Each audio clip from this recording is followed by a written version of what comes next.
And for more analysis on the approaching U.S. elections, we're joined by Joel Robin, former U.S. Deputy Secretary of State. Sir, it's a pleasure to have you with us today on the show and to have and listen about your informative knowledge more. Sir, a good day.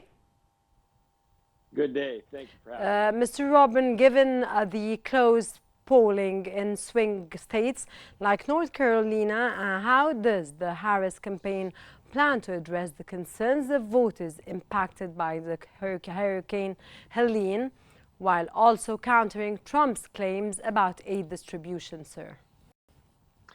Well, it's great to be with you to discuss this election because, as you point out, it's very close. It's very tight. And all of the swing states, the states where the vote can fluctuate from one election to the other, those are the ones that matter. And to your point, North Carolina is one of the 7 most competitive states that really will determine who becomes the next president.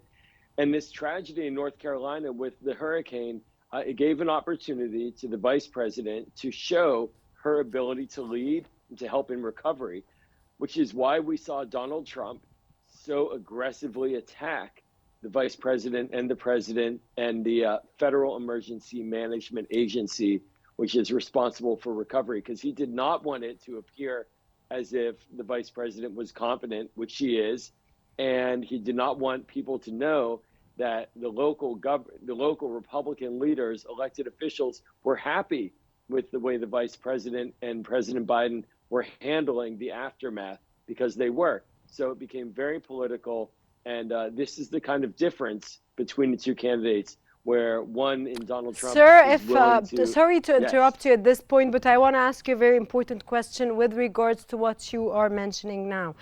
Do you think, from your point of view, that, of course, does Trump, does this make him seem detached from human suffering, or does this actually help him to reach the average U.S. citizen with the statements that he have been doing with regards to a natural disaster that happened that no one has hands in, and it happened suddenly?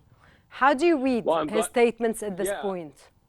I'm glad you brought it up like this, because we have an example. In 2012, President Obama went to the aid of New Jersey in Hurricane Sandy that was led by a Republican governor, Chris Christie.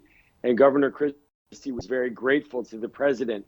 And that helped President Obama in the election, but it was the right thing to do. Governments are supposed to help their citizens. And so I think for Donald Trump, he's putting himself at risk with moderate voters who don't want to see someone playing politics with their safety. So you don't like what he did, sir? Oh, I think it's very anti-American. I think it's very dangerous to the American citizens of North Carolina. And I think it's the most cynical maneuver that a politician can make. Exactly, sir. It's a very cynical maneuver, yes.